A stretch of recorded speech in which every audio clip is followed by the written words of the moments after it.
आज्ञा नमस्कार। मो नाट्य महर्षि भरत धरुआ मोर यूट्यूब चैनल रे आज गोटे नुआ कविता मु भेटी दउछि। मु आगरू आउ एबे मध्य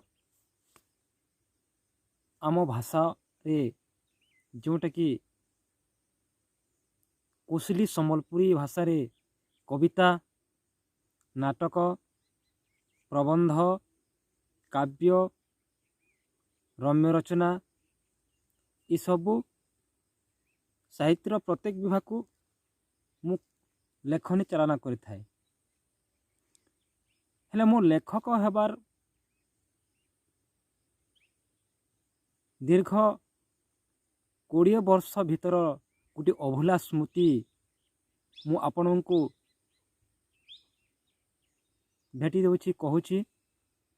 जेते बेले मु हाईस्कूल रे पढ़ुଥାଏ सेते बेले आम हाईस्कूल वार्षिक उत्सव पालन करागला। सेथिरे मो सांग सहपाठी माने विभिन्न विभाग रे भाग नेले, किए कवितारे किए गीतरे कि नाचरे कि दौड़ कूदरे।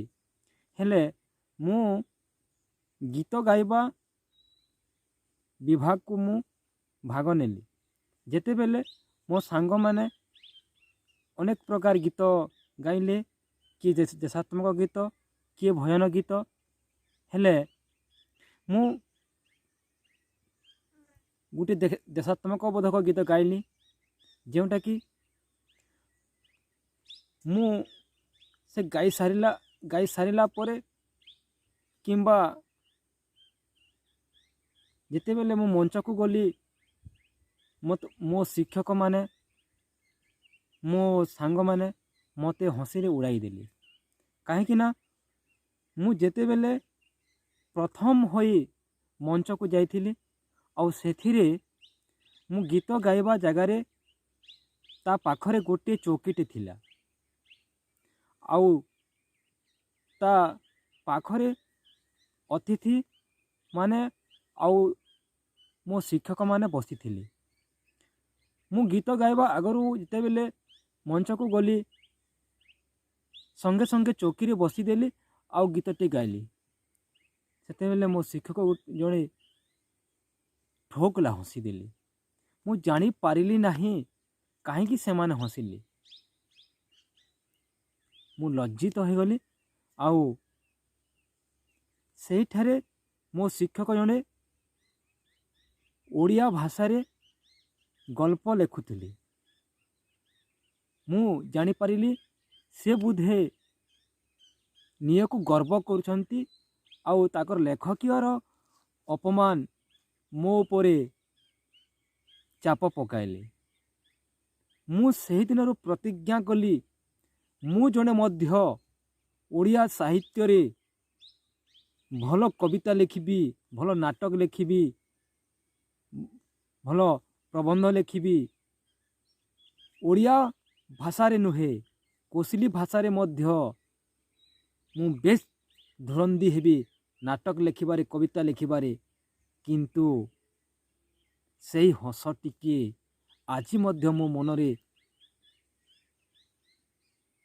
प्रतिफलित हुए जेते बेले मु कविता लिखिबा किंबा नाटक लिखिबा समय उपस्थित हुए।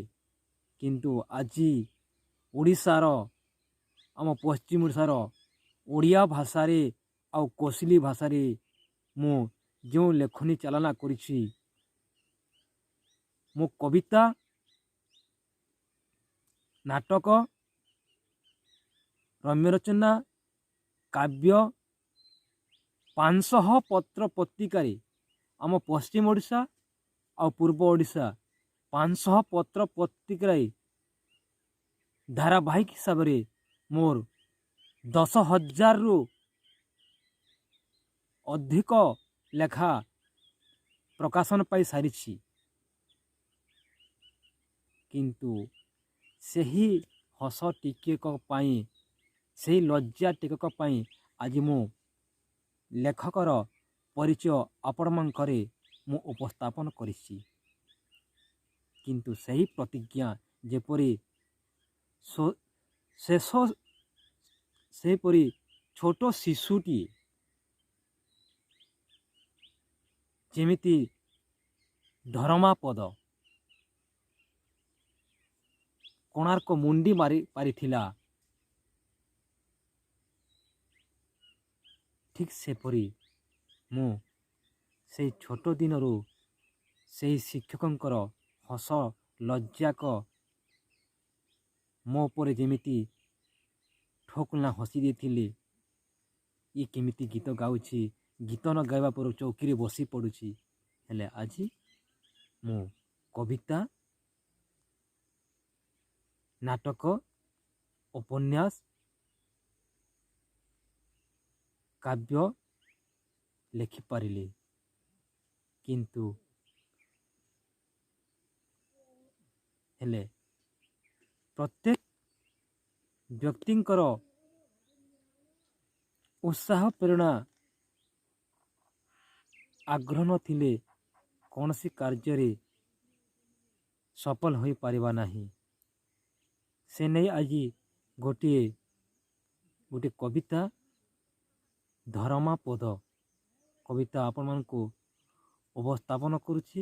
କବିତାର ଶୀର୍ଷକ ହେଉଛି ଧର୍ମାପଦ। ବାପା ମା ତୁମକୁ ଦେଲେ ଜନ୍ମ, କର୍ମ ତୁମର ମହାନ, ସାନ ସିନା ଦାନ ଇତିହାସେ ରଚି, ରହିଗଲା ତୁମ ନାମ। ବାପା ମା ତୁମକୁ ଦେଲେ ଜନ୍ମ, କର୍ମ ତୁମର ମହାନ, ସାନ ସିନା ଦାନ ଇତିହାସେ ରଚି, ରହିଗଲା ତୁମ ନାମ। ପ୍ରଜାପତି ଧରି ଧୂଳି ଖେଳ ଛାଡ଼ି, ଧରିଲ ହାତେ ବିନ୍ଧାଣି, ପଥରରେ କରିଲ ଖୁଦାନ, ବାନ୍ଧି କୋଣାର୍କ ମୁଣ୍ଡି। ପ୍ରଜାପତି ଧରି ଧୂଳି ଖେଳ ଛାଡ଼ି, ଧରିଲ ହାତେ ବିନ୍ଧାଣି, ପଥରରେ କରିଲ ଖୁଦାନ, ବାନ୍ଧି କୋଣାର୍କ ମୁଣ୍ଡି। 1200 ଶିଳ୍ପୀ ଅସଫଳ ଥିଲେ, ବାପା ବିଶୁ ତାଙ୍କ ସାଥୀ, ତୁମକୁ ପାଇବା ଯେତିକି ଖୁସିରେ, ମୁଣ୍ଡି ମାରିବାରେ ଭୀର୍ତ୍ତି। 1200 ଶିଳ୍ପୀ ଅସଫଳ ଥିଲେ, ବାପା ବିଶୁ ତାଙ୍କ ସାଥୀ, ତୁମକୁ ପାଇବା ଯେତିକି ଖୁସିରେ, ମୁଣ୍ଡି ମାରିବାରେ ଭୀର୍ତ୍ତି। ନରସିଂହ ଦେବଙ୍କ ହୁକୁମ ପାଳନ, ମୃତ୍ୟୁ 1200 ଶିଳ୍ପୀ, ଧର୍ମ ମୃତ୍ୟୁରେ ବଞ୍ଚିବେ ଶିଳ୍ପୀ, କଟକଣା ଅଟେ ଶାସ୍ତି। ନରସିଂହ ଦେବଙ୍କ ହୁକୁମ ପାଳନ, ମୃତ୍ୟୁ 1200 ଶିଳ୍ପୀ, ଧର୍ମ ମୃତ୍ୟୁରେ ବଞ୍ଚିବେ ଶିଳ୍ପୀ, କଟକଣା ଅଟେ ଶାସ୍ତି। ମନରେ ତୁମର ଆତ୍ମୀୟତା ପ୍ରତି ଆବେଗର ସ୍ନେହ, କୋଣାର୍କ ମୁଣ୍ଡିରୁ ଡେଇଁ ପଡ଼ିଗଲ, ଚନ୍ଦ୍ରଭାଗା ଗର୍ଭେ ଲମ୍ଫ। ମନରେ ତୁମର ଆତ୍ମୀୟତା ପ୍ରତି ଆବେଗତାର ସ୍ନେହ, କୋଣାର୍କ ମୁଣ୍ଡିରୁ ଡେଇଁ ପଡ଼ିଗଲ, ଚନ୍ଦ୍ରଭାଗା ଗର୍ଭେ ଲମ୍ଫ, ଚନ୍ଦ୍ରଭାଗା ଗର୍ଭେ ଲମ୍ଫ। এই ଛୋଟ କବିତା ଧର୍ମାପଦ ଆପଣମାନଙ୍କୁ କେମିତି ଲାଗିଲା? ଯଦି ଭଲ ଲାଗିଥିବ ଲାଇକ୍ଟି କରିବେ ଆଉ ସବସ୍କ୍ରାଇବ୍ଟେ କରିବେ। ଆଜି ମୁଁ ନାଟ୍ୟ ମହର୍ଷି ଭରତ ଧରୁଆ ଆପଣଙ୍କୁ ପୁଣି ଥରେ ନମସ୍କାର କରୁଛି।